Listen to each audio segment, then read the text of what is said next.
Look up at the night sky. On a clear night, far from the city lights, you can see a river of stars. This is the Milky Way, our home. It is a galaxy, a vast city of stars, gas and dust. We once thought we were at its center, but we are not. We live in the quiet suburbs of this stellar metropolis. Like all great cities, our galaxy has a bustling, chaotic and powerful heart, a place of extraordinary energy and mystery. For centuries we looked towards this galactic core, unaware of the giant that lurks there, hidden from our view by thick clouds of cosmic dust and the blinding light of countless stars.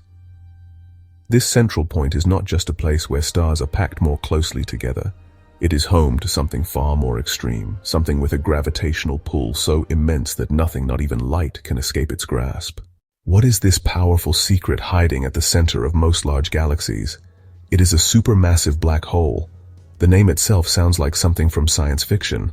A black hole, a region of space-time where gravity is so strong that it creates a point of no return. Think of it like a waterfall in space, but a waterfall with no bottom. Once you cross its edge, called the event horizon, there is no coming back. The current of space-time itself flows inward, pulling everything with it. This is not a guess or a wild theory. It is a direct prediction of Albert Einstein's theory of general relativity, our best description of gravity. These are not just any black holes.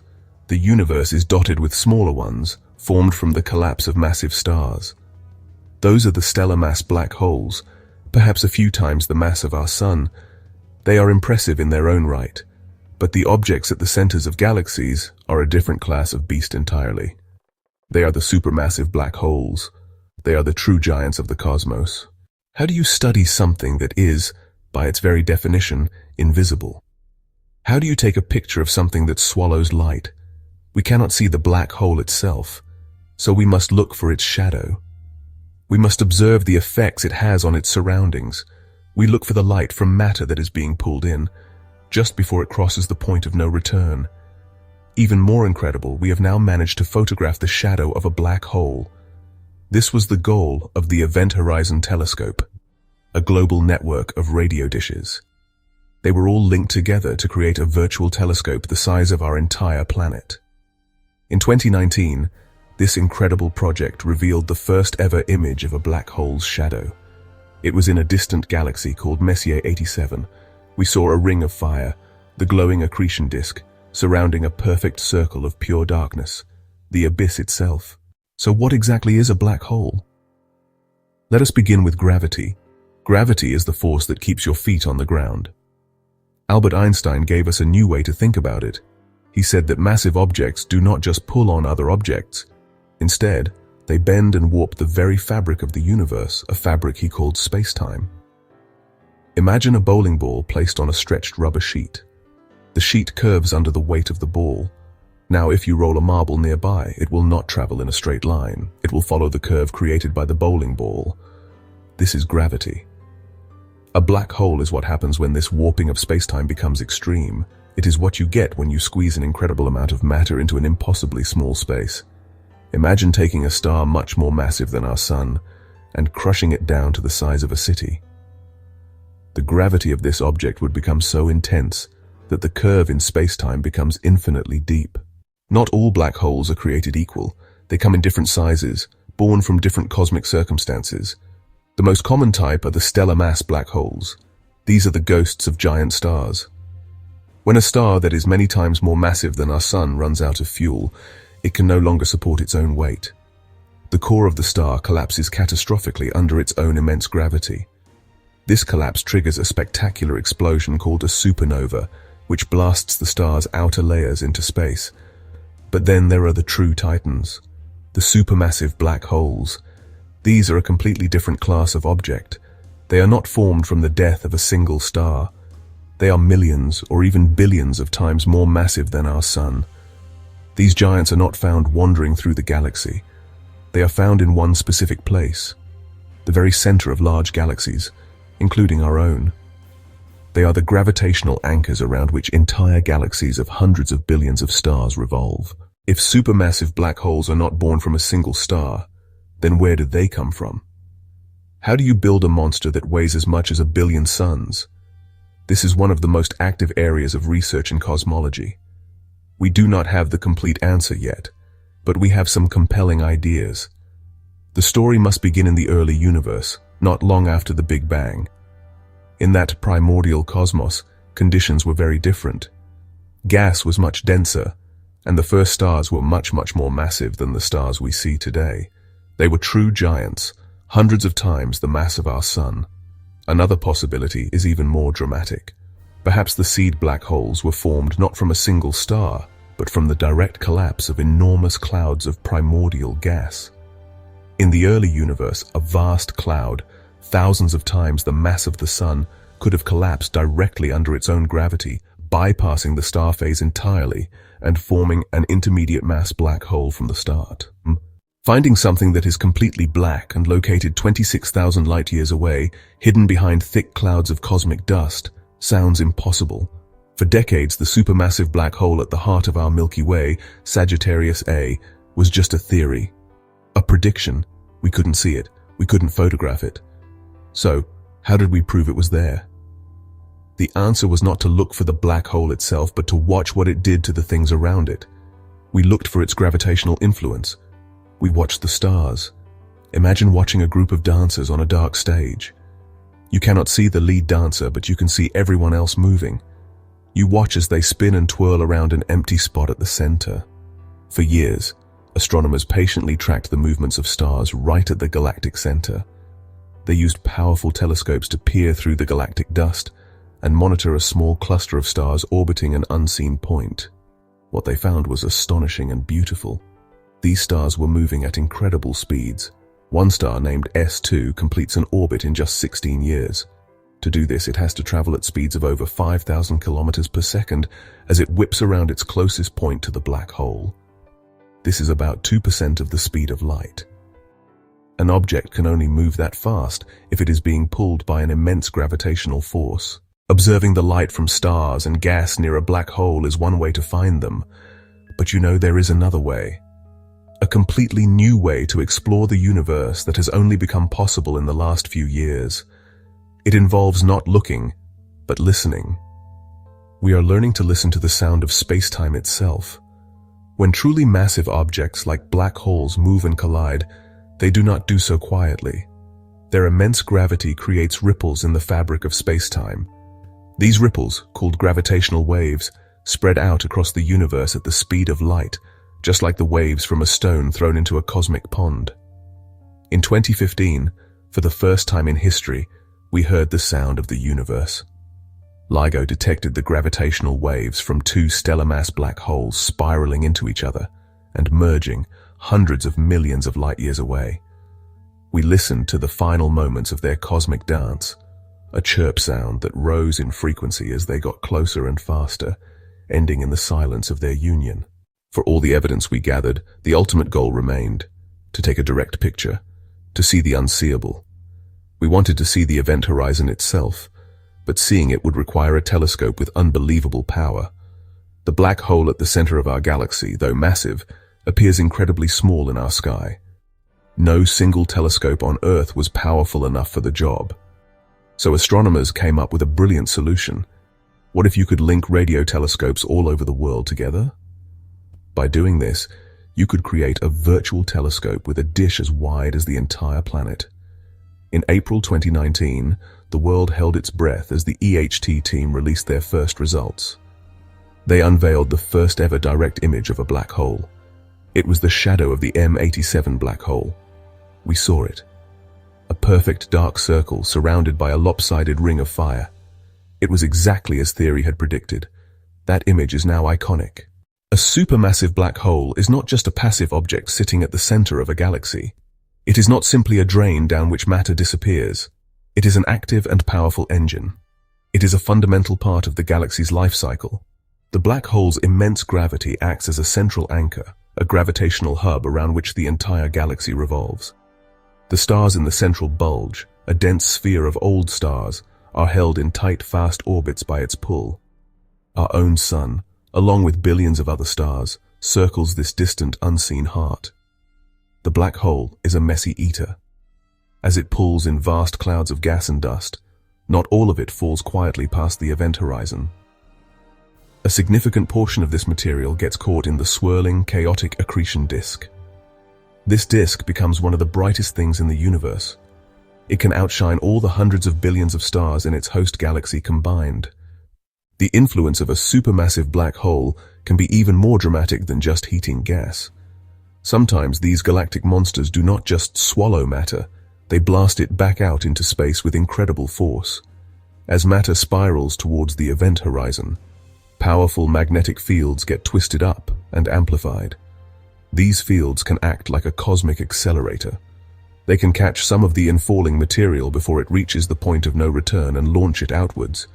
This material is ejected in two colossal narrow beams, or jets, that shoot out from the poles of the black hole at nearly the speed of light. These jets are among the largest and most energetic structures in the entire universe. They can travel for hundreds of thousands, sometimes even millions of light years. They plow through the galaxy and out into the vast emptiness of intergalactic space. So we have this picture of a deep connection. The galaxy grows, it feeds its central black hole. The black hole grows, and through its radiation and its jets, it pushes back.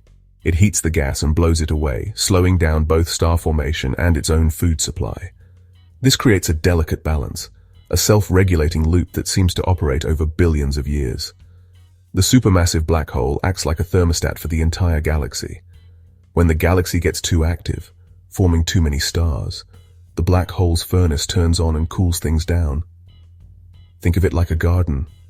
The galaxy is a garden, rich with the soil of gas and dust needed to grow new flowers, which are the stars.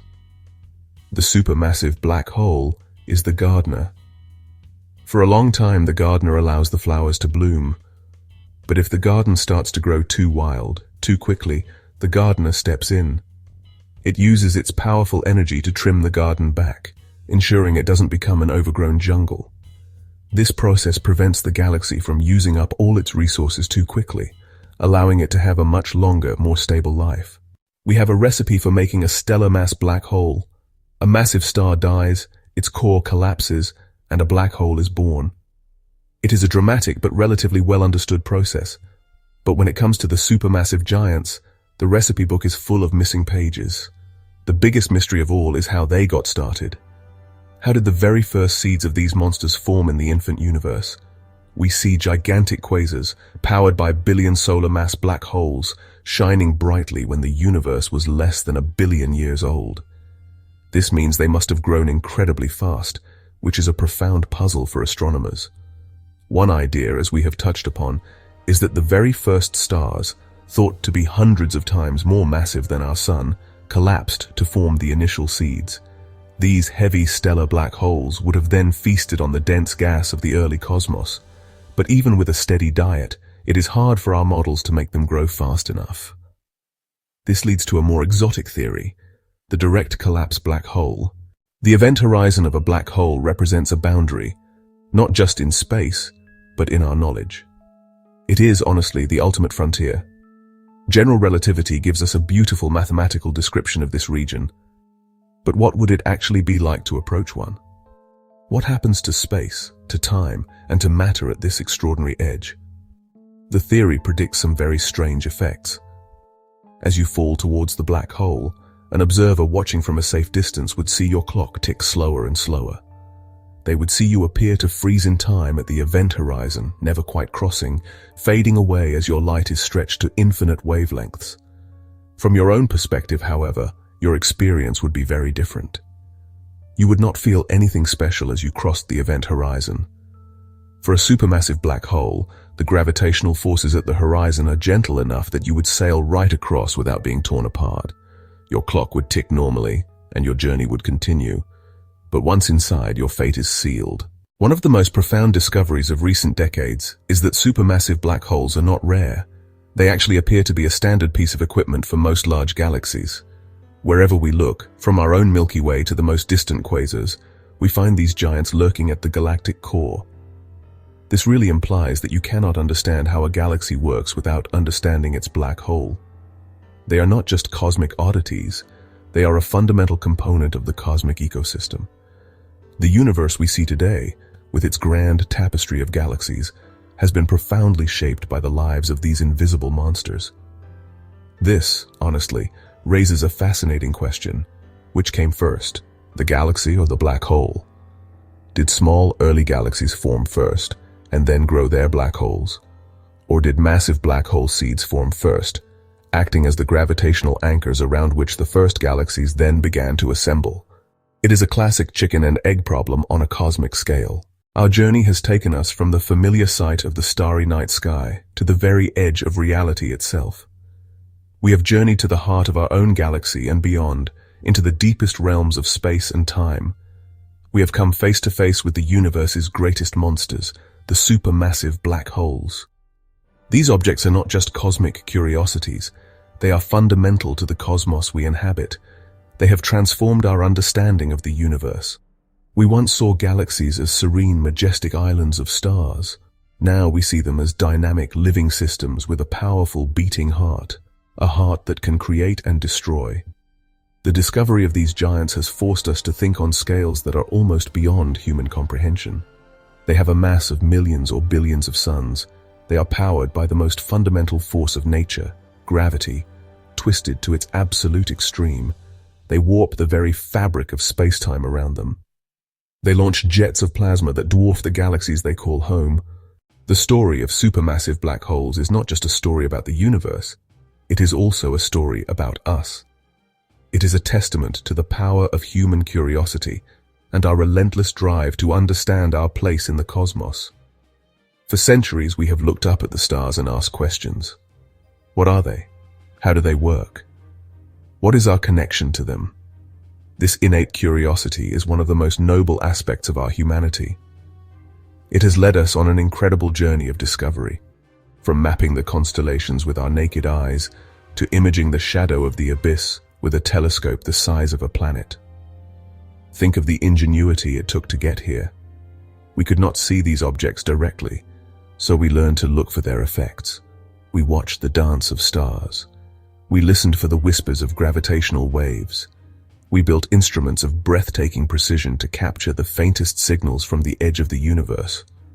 This journey required patience, collaboration on a global scale, and a deep-seated belief that the universe is ultimately knowable. And this drive to know belongs to everyone.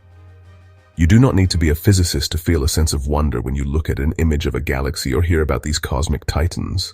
We have learned so much. We have found the monsters in the dark. We have taken their picture. We have begun to understand their profound role in the life of the universe.